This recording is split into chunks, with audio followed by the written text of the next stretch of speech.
Hello everyone, मेरा नाम है सात्विक और आप देख रहे हैं फ्यूचर अड्डा। तो आज हम लोग वेबजी के प्रीवियस ईयर क्वेश्चन की सीरीज में स्ट्रेट लाइन चैप्टर को और आगे बढ़ाते हैं और 16th नंबर क्वेश्चन देखते हैं। 16th नंबर क्वेश्चन वेबजी 2016 में आया था और ये मल्टीपल चॉइस क्वेश्चन है। क्वेश्चन क्या कह रहा है, the coordinate of a point on the line this which is at a distance of 1/5 unit from the line this are. ठीक है, अच्छा क्वेश्चन तो आप लोगों को डिस्क्रिप्शन बॉक्स में जो पीडीएफ का लिंक है उसमें मिल गया होगा, लेकिन मैंने फिर भी आपको क्वेश्चन दिखा दिया। अब देखो क्या बोला जा रहा है कि मेरे पास एक लाइन है x plus Y plus 1 equal to 0। इस पे कोई एक पॉइंट है, वो पॉइंट एक दूसरे line 3x plus 4y plus 2 equal to 0 से 1/5 यूनिट के डिस्टेंस पे है। तो आपको वो पॉइंट बताना है। ठीक है, अब देखो जब भी आमतौर पे क्वेश्चन में डिस्टेंस दे रखा होता है वो हमेशा परपेंडिकुलर डिस्टेंस की बातें कर रहा होता है। ठीक है, अब देखो हम लोग मान लेते हैं कि इस लाइन पे एक पॉइंट है a, b। अब चूंकि ये मल्टीपल चॉइस क्वेश्चन है तो इसका एक आंसर भी हो सकता है और एक से ज्यादा आंसर भी हो सकता है। मतलब मैंने यहां बोलने को तो बोल दिया एक पॉइंट है a, b, लेकिन a, b की एक वैल्यू भी आ सकती है, एक से ज्यादा वैल्यू भी आ सकती है। ठीक है ना, लेकिन फिलहाल मैंने मान लिया भाई साहब एक पॉइंट है इस लाइन पे a, b और उस पॉइंट का इस लाइन से परपेंडिकुलर डिस्टेंस 1/5 यूनिट है।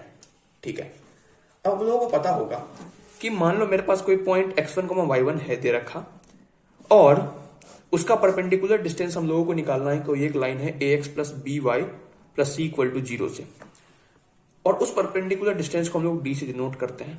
तो कैसे निकालेंगे उसको, तो उस d का जो फॉर्मूला होता है वो होता है मैग्नीट्यूड ऑफ, या फिर कह लो तो mod of ax1 plus B Y one plus C by under root of a square plus B square. ठीक है, अब देखो यहां मेरे पास x1, y1 की जगह a, b है। ओके, अच्छा, और मेरे पास लाइन की इक्वेशन दे रखा है 3x plus 4y plus 2 equal to 0, और जो मेरे पास डिस्टेंस है जिसको हम लोग परपेंडिकुलर डिस्टेंस भी मान के चल रहे हैं, क्योंकि जब भी डिस्टेंस दे रखा होता है उसको हम लोग परपेंडिकुलर डिस्टेंस मानते हैं, तो वो है मेरे पास 1/5। तो यहां 1/5 मेरे पास किसके बराबर हो जाएगा, mod of 3a plus 4b plus 2 by under root 3 का स्क्वायर प्लस 4 का स्क्वायर। बहुत बढ़िया, तो 1/5 is equal to mod of 3a plus 4b plus 2 by under root 25 यानी कि 5। अब देखो जब भी मॉड हटेगा तो प्लस माइनस साइन दोनों आएगा, पता है ये बात। तो plus minus 1/5 is equal to 3a plus 4b plus 2 by 5। 5 से 5 कट जाएगा, मानते हो इस बात को। अब आगे सॉल्व करते हैं, तो ये मेरे पास फाइनली यहां से आ जाएगा 3a plus 4b plus 2 is equal two plus minus 1। तो मेरे पास यहां से दो इक्वेशन आ गया, मैं अगले पेज में ही चल रहा हूं। एक इक्वेशन होगा 3a plus 4b plus 2 equal to 1 और दूसरा इक्वेशन होगा 3a plus 4b plus 2 is equal to -1। इसको और सिंप्लीफाई कर लेते हैं हम लोग, तो एक हो जाएगा 3a plus 4b is equal to 1 minus 2 यानी कि -1, और एक हो जाएगा मेरे पास 3a plus 4b is equal to -1 minus 2 यानी कि -3। अब देखो हम लोगों ने शुरू में देखा था कि a, b इस लाइन पे लाई कर रहा है। अगर इस लाइन पे a, b लाई कर रहा है तो क्या मैं a x की जगह और b y की जगह पुट नहीं कर सकता हूँ? बिल्कुल कर सकता हूँ। तो यहाँ हो जाएगा मेरे पास a plus B plus 1 equal to 0। तो क्या यहाँ से मैं a की वैल्यू लिख सकता हूँ -1 माइनस b के बराबर? बिल्कुल लिख सकता हूँ। अब क्या मैं इस a की जगह -1 माइनस b यहाँ और यहाँ सब्स्टिट्यूट कर सकता हूँ? बिल्कुल कर सकता हूँ। तो मेरे पास यहाँ हो जाएगा कितना, 3 -1 minus b plus 4b is equal to -1, और यहाँ हो जाएगा मेरे पास 3 -1 minus b plus 4b is equal to -3। ठीक है, तो ये मेरे पास क्या हो जाएगा, ये हो जाएगा -3b plus 4b is equal to -1, और ये हो जाएगा -3b plus 4b is equal to -3। ठीक है, तो ये मेरे पास फाइनली क्या हो जाएगा, b is equal to -1 plus 3 यानी कि 2, और यहाँ मेरे पास हो जाएगा b is equal to -3 plus 3 यानी कि 0। अब जब b 2 होगा तो a क्या होगा भाई साहब, a होगा -1 माइनस b यानी -1 माइनस 2 यानी कि -3, और जब b 0 होगा तो a क्या होगा, -1 माइनस b यानी -1 माइनस 0 यानी कि -1। तो मेरे पास दो पॉइंट आ गया, एक आ गया -3, 2 और दूसरा पॉइंट आ गया मेरे पास -1, 0। तो मेरे पास दो पॉइंट होगा, एक होगा -1, 0 और दूसरा होगा मेरे पास -3, 2 यानी b और d ऑप्शन एकदम सही हो जाएगा। अब अगला क्वेश्चन देख लेते हैं। 17th नंबर क्वेश्चन वेबजी 2015 में आया था। A particle start moving from rest from a fixed point in fixed direction. ठीक है, मान लेते हैं ये एक फिक्स्ड पॉइंट है और पार्टिकल एक फिक्स्ड पॉइंट से रेस्ट से शुरू करता है चलना एक फिक्स्ड डायरेक्शन में। ठीक है, और वो जो डिस्टेंस ट्रेवल कर रहा है उसको हम लोग ऐसे डिनोट करते हैं। ठीक है, अच्छा आगे, at a time t is given by s का रिलेशन t के साथ दे रखा है कुछ इस प्रकार से, s is equal to T square plus 8t minus b plus 17, जहां पे a और b रियल नंबर्स हैं। ठीक है, ओके, अब if particle come to rest after 5 second, पहला इंफॉर्मेशन 5 सेकेंड के बाद पार्टिकल रेस्ट पे आ जाता है, ठीक है। दूसरा इंफॉर्मेशन दे रखा है कि 5 सेकेंड के बाद पार्टिकल 25 यूनिट डिस्टेंस भी ट्रेवल कर लेता है, ठीक है। तो आपको ए और बी की वैल्यू बतानी है, ओके। ए और बी की वैल्यू हम लोग इन्हीं दोनों इंफॉर्मेशन का यूज करके निकालने वाले हैं। अच्छा देखो, 5 सेकेंड के बाद पार्टिकल रेस्ट पे आ गया, इसका मतलब उसका वेलोसिटी 0 हो गया। अब एस दे रखा है, क्या वी निकल जाएगा? बिल्कुल निकल जाएगा। वी क्या होता है? D S by D T, यानी D of T square plus A T minus B plus 17 by D T, ठीक है। तो ये कितना हो जाएगा मेरे पास? ये हो जाएगा 2t प्लस ए माइनस बी, कॉन्स्टेंट है 0 और 17 कॉन्स्टेंट है 0, ओके। तो बी आ गया मेरे पास 2t प्लस ए। अब वेलोसिटी एट 5 सेकेंड क्या है? 0। इसका मतलब 2t प्लस ए एट 5 सेकेंड क्या हो जाएगा? 0। तो t की जगह 5 पुट कर दें, बिल्कुल। तो 2 into 5 plus A is equal to 0। इसका मतलब a की वैल्यू आ जाएगी -10, ठीक है। अब a की वैल्यू हम लोगों ने -10 निकाल लिया है। अब मुझे बस b की वैल्यू निकालनी है। अब b की वैल्यू निकालने के लिए दूसरा इन्फॉर्मेशन का यूज करने वाले हैं। दूसरा इन्फॉर्मेशन क्या है कि 5 सेकेंड के बाद s की वैल्यू 25 यूनिट हो जाती है। तो इक्वेशन क्या था? s is equal to T square plus A T minus B plus 17। तो s की जगह 25 और t की जगह 5 पुट कर दो। तो 25 इज इक्वल टू 5 का स्क्वायर यानी 25 प्लस a इंटू 5 यानी 5a minus B plus 17। 25 cut गया। इसका मतलब यहां मेरे पास 5a plus 17 minus B equal to 0 आ गया। इसका मतलब b की वैल्यू आ गई 5a प्लस 17। अब देख लो जरा, तो b हो जाएगा मेरे पास 5 इंटू -10, क्योंकि a कितना था? -10 प्लस 17 यानी -50 प्लस 17 यानी -33। तो मेरे पास b की वैल्यू आ गई -33। तो मेरे पास a की वैल्यू आ जाएगी -10 और b की वैल्यू आ जाएगी -33। तो -10 और -33 a और b की वैल्यू की कौन सा ऑप्शन सही हो जाएगा? b वाला ऑप्शन एकदम सही हो जाएगा। अब देख लेते हैं अगला क्वेश्चन अगले पेज में। अगला क्वेश्चन देख लेते हैं। अगला क्वेश्चन है if the point this for theta belongs to 0 से 2π, ठीक है ना। मेरे पास पॉइंट दे रखा है 2 cos थीटा, 2 sin थीटा, और उसके लिए थीटा की वैल्यू दे रखी है ओपन इंटरवल 0 से लेकर 2π। अब देखो, ये जो पॉइंट है ना, ये जनरल कोऑर्डिनेट है, ठीक है। और इसमें थीटा की वैल्यू 0 से लेकर 2π ओपन इंटरवल में से कोई भी वैल्यू हो सकता है। तो जब हम लोग इस इंटरवल में से एक एक करके वैल्यू इसमें डालेंगे तो मेरे पास डिफरेंट डिफरेंट कोऑर्डिनेट्स आएंगे, और जब उन डिफरेंट डिफरेंट कोऑर्डिनेट्स हम लोग जोड़ेंगे ना, तो वो एक सर्कल बन जाएगा। अच्छा, ये बात मैं इतने कॉन्फिडेंस के साथ कैसे कह सकता हूं? इसलिए क्योंकि मुझे ऐसे सर्कल की इक्वेशन पता है जिसका सेंटर ओरिजिन होता है। ऐसे सर्कल की इक्वेशन क्या होती है? X square plus Y square is equal to R square. तुम एक्स की जगह 2 cos थीटा पुट करो और वाई की जगह 2 sin थीटा पुट करो, ठीक है। बस करके देखो एक बार, और इक्वल टू आर स्क्वायर। तो ये क्या हो जाएगा? 4, क्योंकि 2 स्क्वायर और 2 स्क्वायर, तो बाहर मैंने 4 कॉमन ले लिया, क्योंकि 2 स्क्वायर 4 होता है। यहां हो जाएगा cos square theta plus sin square theta is equal to R square. अब इसकी वैल्यू क्या होती है? 1 होती है। इसका मतलब 4 is equal to R square, इसका मतलब रेडियस इज इक्वल टू 2। तो भाई साहब, ये जनरल कोऑर्डिनेट ऐसे इक्वेशन को सेटिस्फाई कर रहा है जो कि सर्कल का है और उसका सेंटर ओरिजिन है।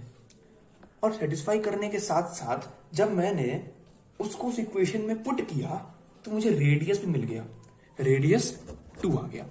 तो इसका मतलब एग्जैक्ट जो उस सर्कल का इक्वेशन होगा वो होगा x square plus Y square is equal to 2 का स्क्वायर। तो भाई साहब, सर्कल तो कुछ ऐसा होने वाला है, ठीक है, जिसका सेंटर ओरिजिन है, जिसका रेडियस 2 है। मतलब ये वाला पॉइंट क्या हो जाएगा? 2,0, ये वाला पॉइंट हो जाएगा 0,2, ये वाला पॉइंट हो जाएगा मेरे पास 0,-2, और ये वाला पॉइंट कितना हो जाएगा? -2,0। अब आगे क्वेश्चन को पढ़ लेते हैं। आगे क्वेश्चन में हम लोगों से कहा जा रहा है if the point this for theta is equal to 0 to 2π, ठीक है, lies in the region between the line x plus y equal to 2 और x minus y equal to 2 containing the origin, ठीक है, देन थीटा लाइज इन, ठीक है, ठीक है, ठीक है। एक बात बताओ, x plus y equal to 2 को अगर मैं यहां प्लॉट करना चाहूं तो वो कैसा होगा? वो कुछ ऐसा होगा, ठीक है। वो x एक्सिस पे 2,0 से और y एक्सिस पे 0,2 से पास कर रहा होगा। और अगर मैं x minus y equal to 2 को प्लॉट करना चाहूं तो वो कैसा होगा? वो कुछ ऐसा होगा, जो कि x एक्सिस पे 2,0 और y एक्सिस पे 0,-2 से पास कर रहा होगा। अब जरा क्वेश्चन को पढ़ते हैं। क्वेश्चन में हम लोगों से कहा जा रहा है कि ये जो मेरे पास पॉइंट है वो लाई करेगा reason between the line this and this containing the origin. अब देखो इन दोनों लाइन के बीच में 4 रीजन है। एक तो भाई साहब ये वाला रीजन है, ये वाला दिख रहा है, एक ये वाला रीजन है, एक ये वाला रीजन है। लेकिन किस रीजन में ओरिजिन कंटेन हो रहा है? इस वाले रीजन में, ठीक है ना। ये रीजन हम लोगों को इतना तो पता चल गया कि वो पॉइंट्स इस रीजन में लाई करने वाले हैं, ठीक है ना। अब उस पॉइंट का जो जनरल कोऑर्डिनेट था वो एक सर्कल पे लाई कर रहा था, ठीक है। तो इसका मतलब जितने भी पॉइंट्स आएंगे वो एक सर्कल पे लाई करेंगे। और ये भी दे रखा है हम लोगों को कि वो सारे पॉइंट्स इसी रीजन में लाई करेंगे। तो इस रीजन में सर्कल कहां है? इस रीजन में सर्कल यहां है, ये है सर्कल। तो इसका मतलब इस रीजन में ये सारे जो पॉइंट्स होंगे इस सर्कल पे लाई करने वाले वही मेरे एग्जैक्ट पॉइंट्स होंगे, ठीक है। तो आपसे थीटा की वैल्यू पूछी जा रही है उन सारे पॉइंट्स के लिए। अच्छा एक बात बताओ, यहां पे एंगल कितना होगा? 0, यहां π/2, यहां पाई, यहां 3π/2, फिर यहां 2π और ऐसे करके चलते जाएगा। तो एंगल क्या हो जाएगा इन पॉइंट्स के लिए? इन पॉइंट्स के लिए एंगल हो जाएगा ओपन इंटरवल π/2 से लेके 3π/2 तक, और यहां भी ओपन इंटरवल। अच्छा सवाल ये आता है कि क्लोज इंटरवल क्यों नहीं हुआ? यहां भी क्लोज क्यों नहीं हुआ, यहां भी क्लोज क्यों नहीं हुआ? क्योंकि देखो क्वेश्चन देखो ढंग से, क्वेश्चन में कहा गया है बिटवीन द लाइंस, ठीक है।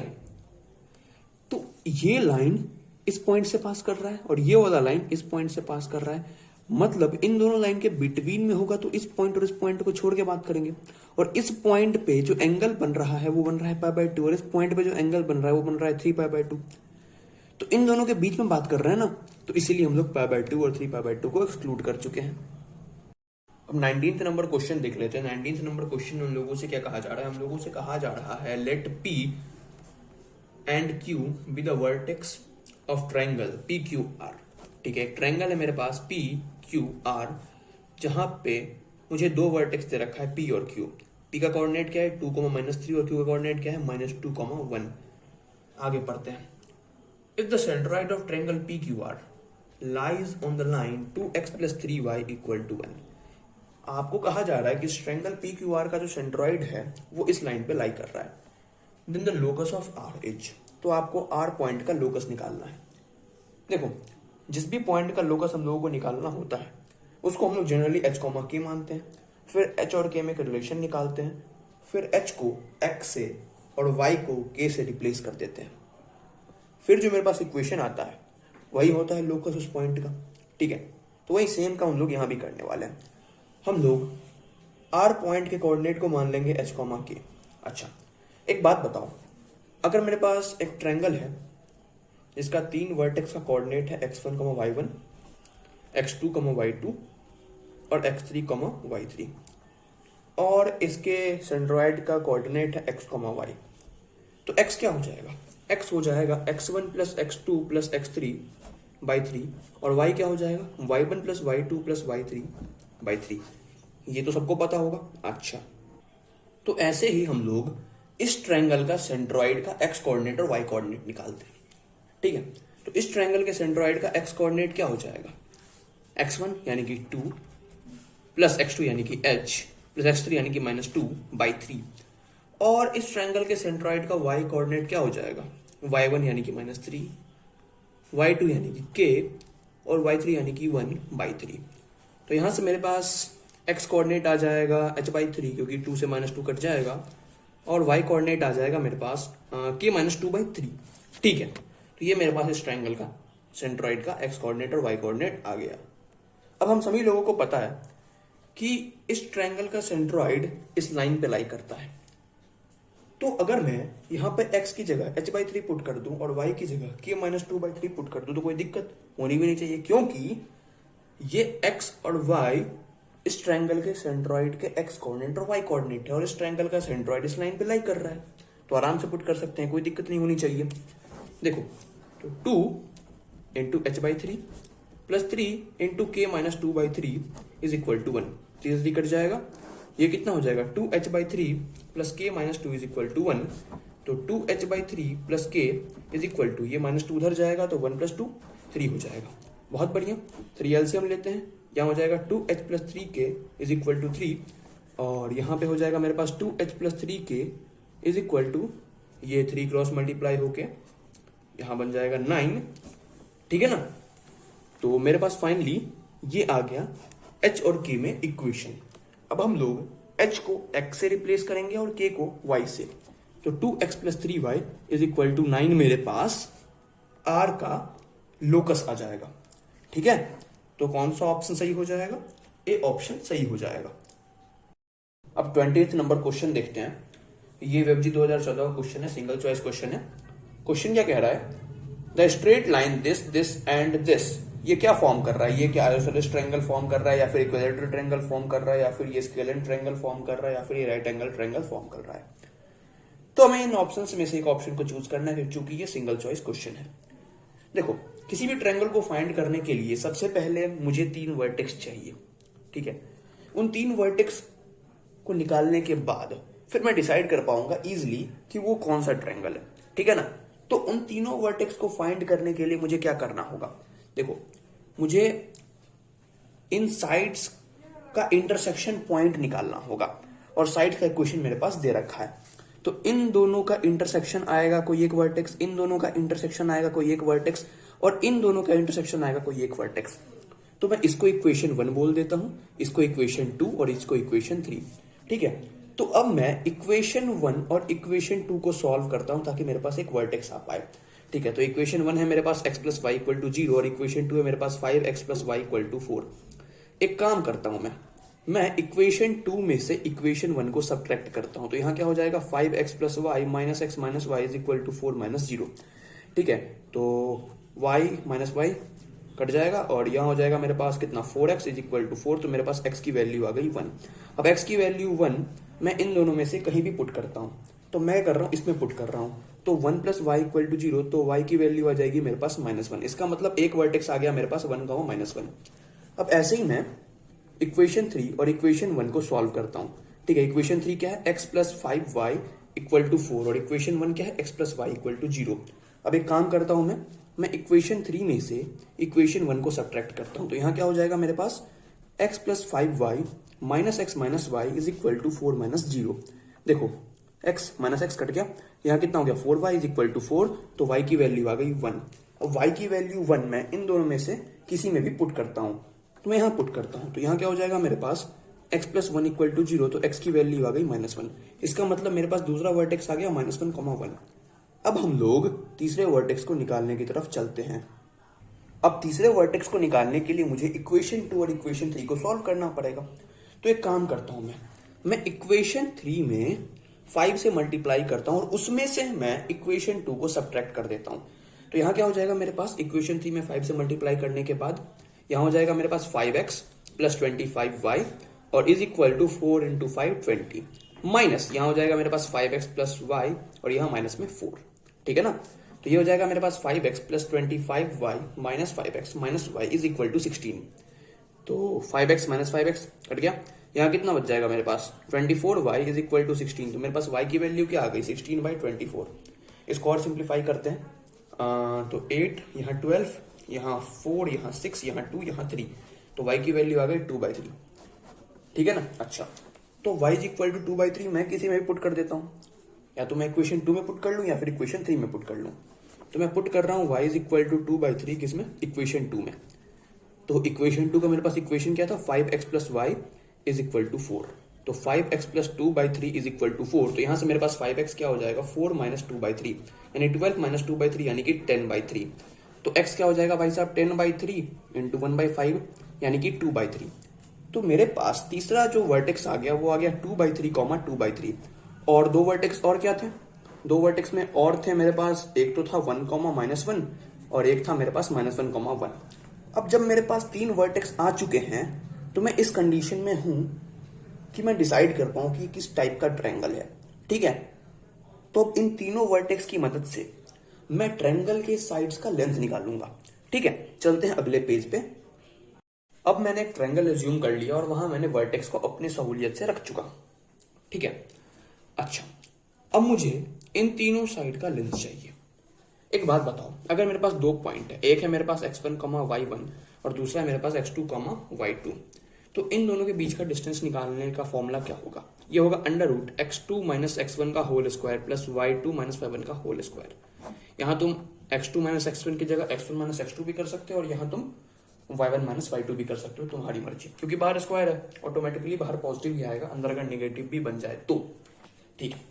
अच्छा, अगर मैं ये लेंथ निकालना चाहूं ए बी तो क्या हो जाएगा, ये अंडर रूट 2/3 माइनस 1 का स्क्वायर, ठीक है, प्लस 2/3 माइनस ऑफ -1, यानी कि ये। अच्छा, तो ये हो जाएगा मेरे पास कितना, -1/3 का स्क्वायर और प्लस यहां तो माइनस माइनस प्लस हो गया, 2/3 प्लस 1 कितना, 5/3 का होल स्क्वायर। तो ये हो जाएगा भाई साहब अंडर रूट 1/9 प्लस 25/9 यानी कि अंडर रूट 26/9 यानी कि अंडर रूट 26/3, क्योंकि रूट 9 क्या होता है 3। अच्छा, अब ए बी के बाद बी सी निकाल लेते हैं, कितना हो जाएगा 2/3 माइनस 1 का होल स्क्वायर प्लस 2/3 माइनस 1 का होल स्क्वायर, ठीक है ना, वाई कोऑर्डिनेट्स का 2/3 और इसका 1। अच्छा, तो ये हो जाएगा मेरे पास अंडर रूट 2/3 प्लस 1 यानी कि 5/3 का होल स्क्वायर और यहाँ 2/3 माइनस 1 यानी कि 1/3 का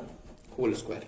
ये हो जाएगा मेरे पास कितना, देखो 25/9 प्लस 1/9 यानी कि अंडर रूट 26/9 यानी कि अंडर रूट 26/√9 क्या होता है 3। बहुत बढ़िया।